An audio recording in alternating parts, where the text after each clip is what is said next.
दुखद सूचना है साथियों कि अब बाल सन्यासी जो बहुत छोटी सी उम्र में एक कठिन तपस्या साधना कर रहे थे, अब उन्होंने शरीर छोड़ दिया है। सूचना के मुताबिक यह उनकी समाधि है। जिस आश्रम में वो कठिन तपस्या करते थे वहां उनको दी गई है। आप उनके गुरु हैं मौनी बाबा महाराज जी, जो वहां पर हैं। महाराज जी के कुछ सत्संग हमने किए थे कुछ दिन पहले ही, जिनके अंश हम लगातार आपको दिखा रहे थे और आप उन्हें पसंद भी कर रहे थे। लेकिन हमें पता चला कि संत महाराज को किसी जहरीले जीव ने छू लिया है और प्रयागराज में इलाहाबाद इलाज के दौरान उनकी एक अस्पताल में दुखद निधन की सूचना प्राप्त हुई है। साथियों, उनके कुछ आखिरी शब्द थे जो हमने अपने वीडियो के माध्यम से आप तक पहुंचाने के प्रयास किए थे। सुनिए उनके आखिरी शब्द। वैसे बाल सन्यासी महाराज जी के, अघोर महाराज जी के हमारे एकदम साक्षात दर्शन हो रहे हैं। तो चलिए आप जानते हैं कि उनकी शुरुआत कैसे हुई। महाराज जी, सबसे पहले तो हम ये जानना चाहेंगे कि बहुत छोटी सी उम्र है आपकी, कैसे मतलब सोचा आपने कि इसमें, वो भी है अघोरी पंथ वाला। हम बहुत छोटे थे, हमने माँ बाप के साथ जीवन गुजारा और 7 साल की उम्र में हमें भोलेनाथ का एक ऐसा रूप का प्रवर्तन हो गया कि उसका दर्शन करने के बाद हमारे पिताजी ने हमें कहा कि आप क्या करना चाहते हैं। तो हमने अपने पिताजी से कहा कि बाली रूप में कि हमें संत बनना है। तो एक साधु को देखने के वजह से हमारी आत्मा में बैठ गया कि साधना करना अगर कठिन भी है और गृहस्थवाल भी कठिन है, साधना तो दोनों में कठिन है, चाहे जो से कठिन, इसमें भी चलता है, पूरी पीढ़ी टार देता है। आदमी अगर अच्छा साधना, अच्छा विद्या, अच्छा ज्ञान प्राप्त कर ले गया और अच्छा भाव, अच्छा प्रेम जगा ले गया और अच्छा प्रेम हर जगह बनाया, तो वो इसमें भी अच्छा विद्या, अच्छा शक्ति बना ले जाता है। क्योंकि ये शाकाहारी साधना साधारण साधना नहीं है। हाँ, ये साधना के अंदर आप धारण कर सकते हैं चाय। अगर चाय का साधना करना है तो चाय का ही साधना करो। अगर फिर फरार बनना है तो फरार में कई चीज है, कई चीज ऐसी चीज है जो खा सकते हैं आप, उससे आपका पेट भरेगा, उसमें एक से एक चीज खाने का मिलेगा। तो वो चीज साधना नहीं है, उसमें तो फिर शरीर बनाने के सिवा उसका कोई वर्थ नहीं। जितना वो साधना नहीं कर पाता उतना वो, अब हमारे गुरु जी हैं, हमारे गुरु जी ने एक बतासा खा के दिन निकाल दिया पानी पी के। कैसे निकाल दिया? 12 साल किसी से बोला नहीं, 12 साल खाया नहीं अन्न, और इस धरती पे, आपके धरती पे सेवा किया। और ये उनकी कुटी में हम उनके चेले बैठे हैं जो आज बिठाए हमारे गुरु भगवान ने, तो उनकी सेवा के लिए उनकी कुटी का देखभाल हर चीज यहाँ कर रहे हैं और यहीं अपना साधना कर रहे हैं।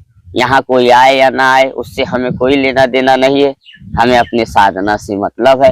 और दुनिया के लिए भलाई और दुनिया के लिए अच्छाई के लिए ये साधना की जाती है, ये भक्ति की जो जाती है दुनिया की साधना अच्छा करने के लिए।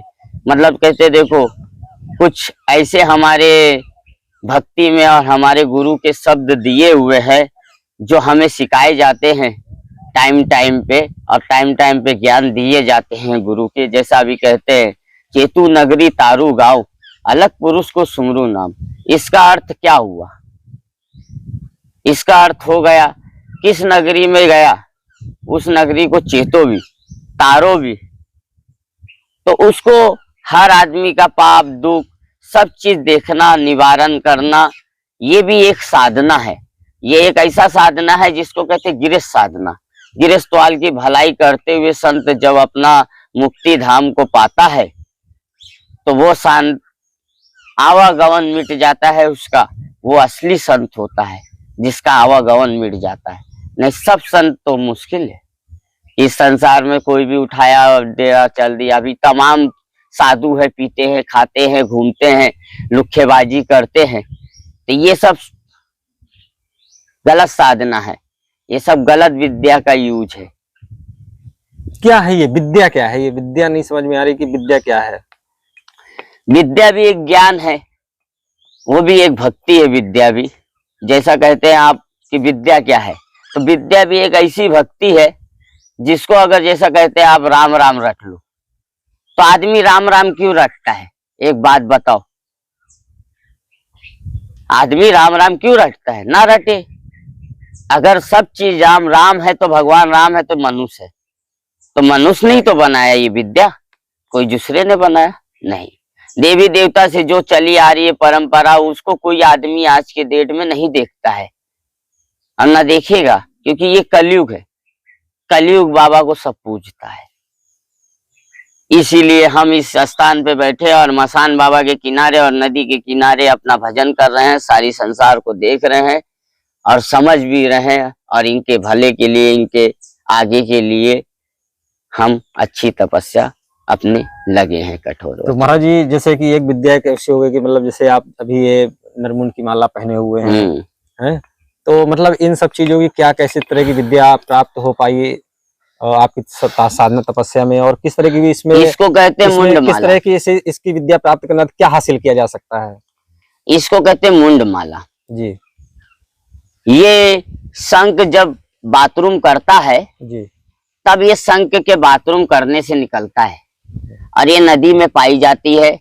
समुद्र में भयानक समुंदर हो अच्छा, तो उसमें ये पाई जाती है। जहां शंख वंख सब निकलते हैं वहीं ये मोती निकलती है।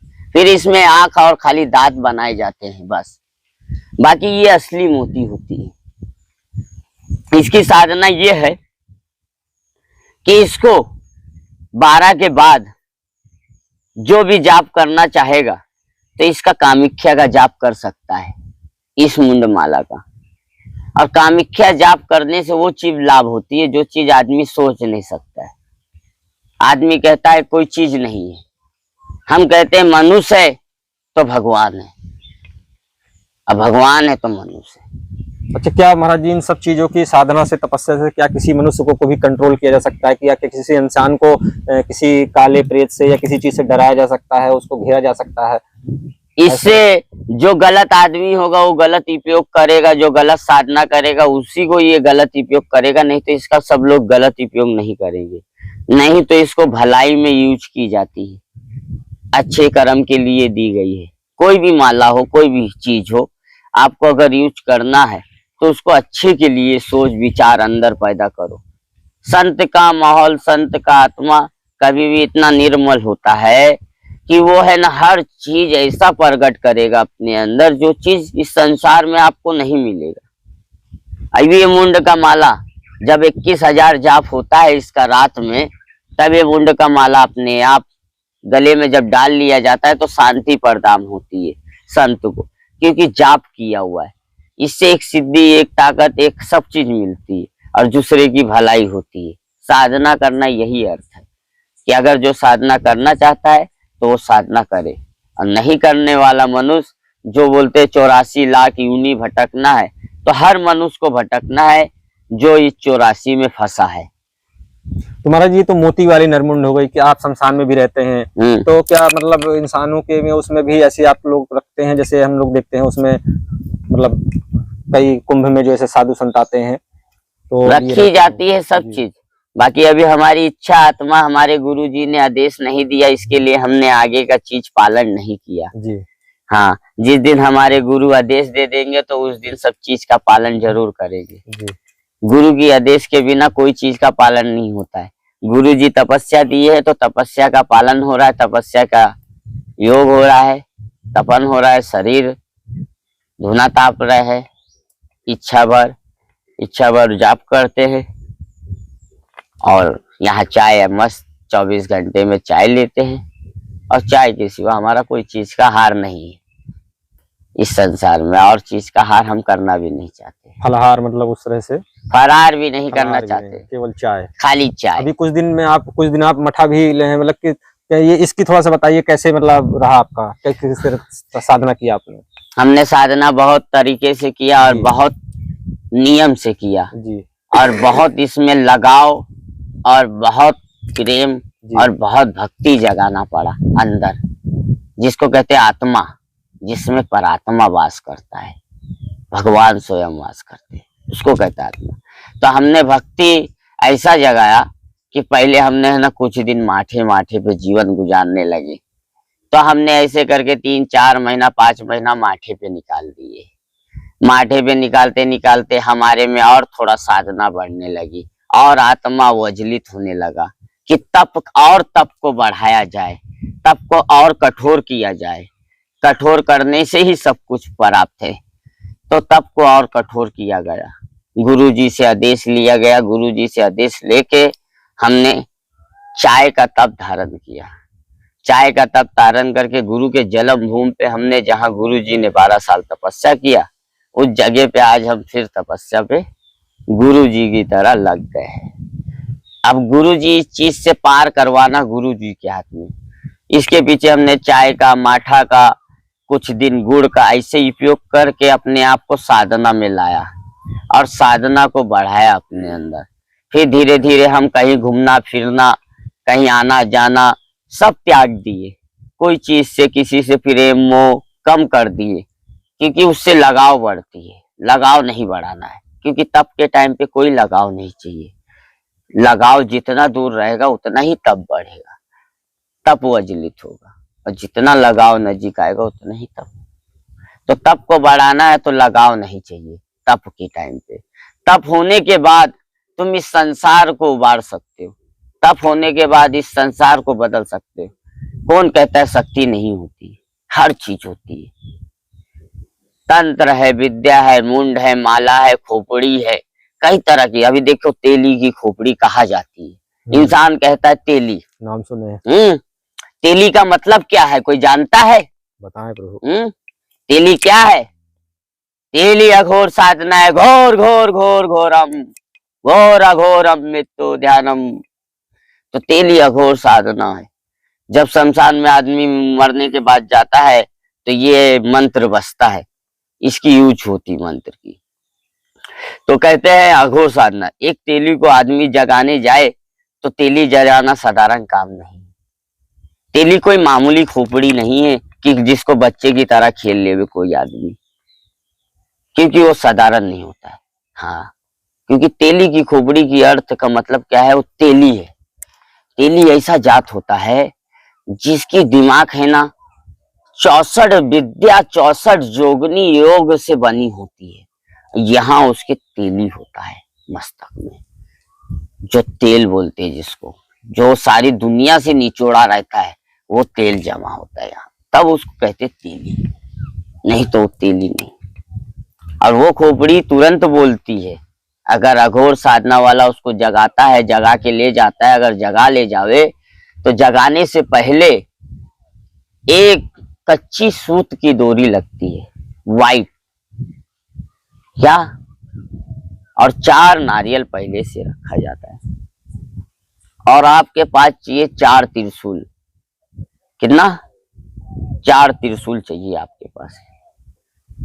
चिता के 4 कोने पे गाड़ना है आपको मंत्र के द्वारा। जब मंत्र का जाप करने लगोगे और उसको गाड़ दोगे तो वो एक बार अपने परिवार को चिल्लाएगा, एकदम खौरेगा, एकदम अघोर साधना में आ जाएगा कि घोर हो गया पूरा।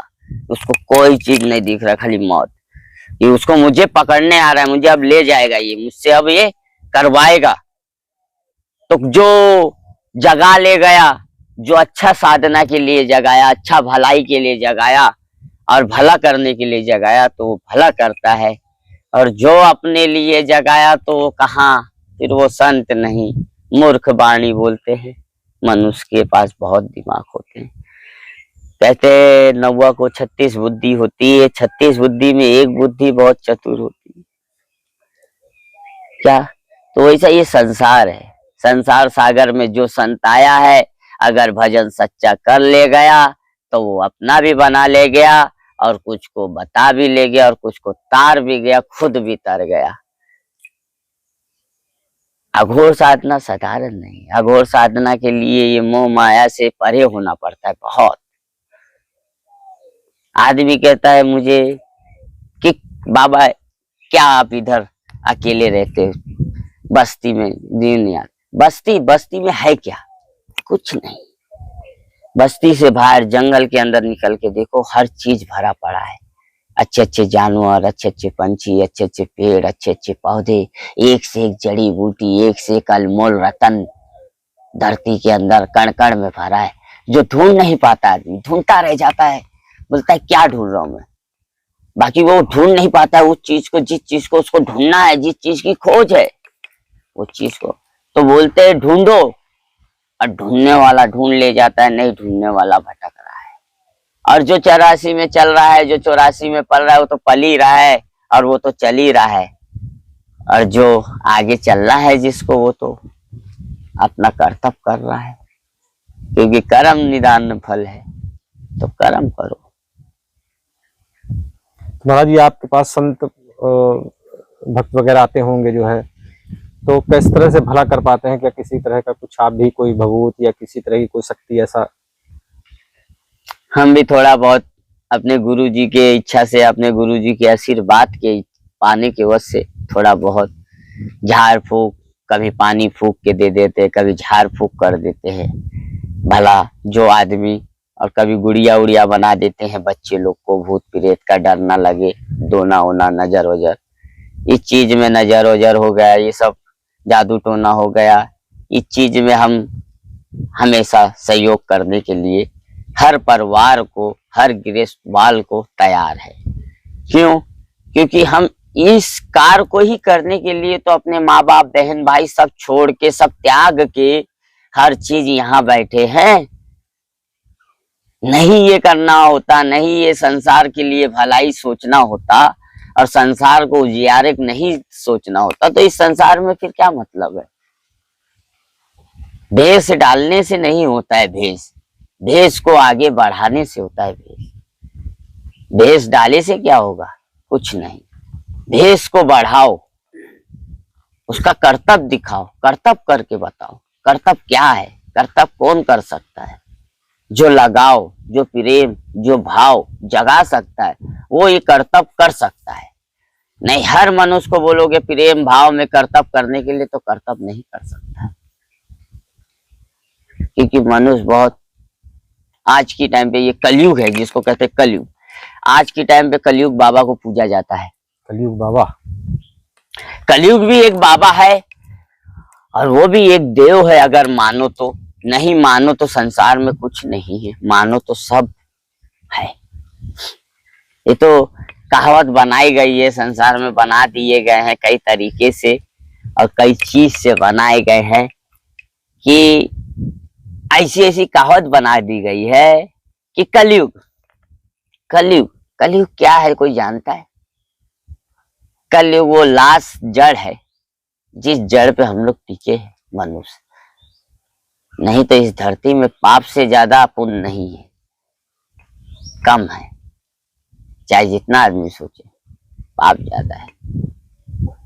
तो महाराज जी लोग क्या करें, कैसे करें कि घोर कलयुग ना आने पाए और अच्छे से, मतलब प्लस में जाके माइनस में लोग अच्छे से करें? इस टाइम पे अगर कोई इस घोर कलयुग को टालना चाहता है जी, और इस घोर कलयुग को टाल के हटाना चाहता है, तो अच्छी भक्ति, अच्छी मार, अच्छी, जैसा बिच्छुक हो गया, कोई दानी हो गया, सब चीज को आपको परखने की भगवान ने क्षमता दी है हर मनुष्य को। आज इस कलयुग में अगर समझने वाला हो तो क्षमता दी गई है।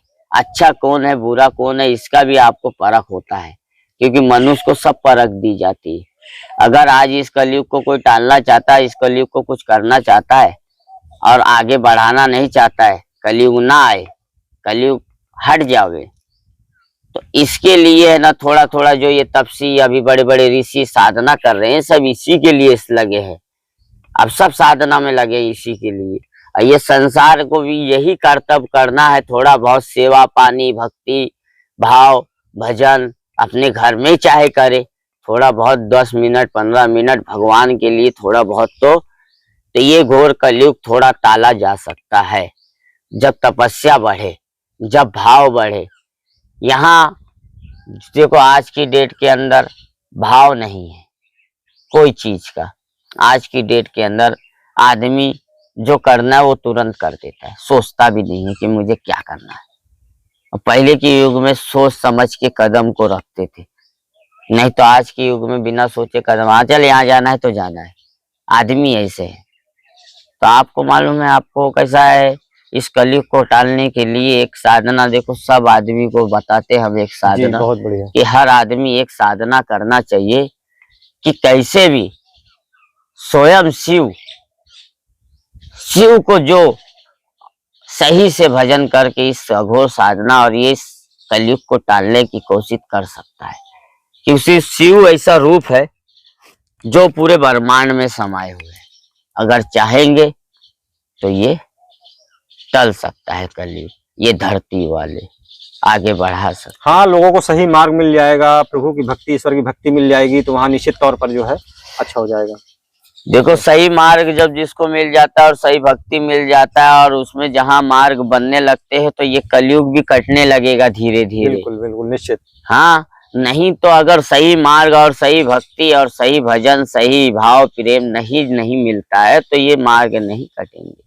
नहीं तो आज की डेट में देखो, बामन बोलता है मैं बड़ा, ठाकुर बोलता है मैं बड़ा, कोरी बोलता है मैं बड़ा, हर जात बोलता है मैं बड़ा। तो सब जात जब बोलता है मैं बड़ा तो आप मेरे से कहिए एक बात, अगर वो कहता है मैं बड़ा तो धरती में जो पैदा हुआ वो संसार में सबसे बड़ा जो भेज रहा है हमको, जीव हमारे में, जिसको कहते हैं एक परात्मा के रूप में अमर है, अजय अमर है, जिसको जीव के रूप में वो कोई भी जीव में समा देवे तो वो जीव में उसको रहना पड़ता है। 84 लाख में साफ लिखा गया है कि 84 लाख यूनी में सब यूनी है। हर कीड़े मकोड़े हर चीज का यूनी ली जाती है 84 लाख के अंदर।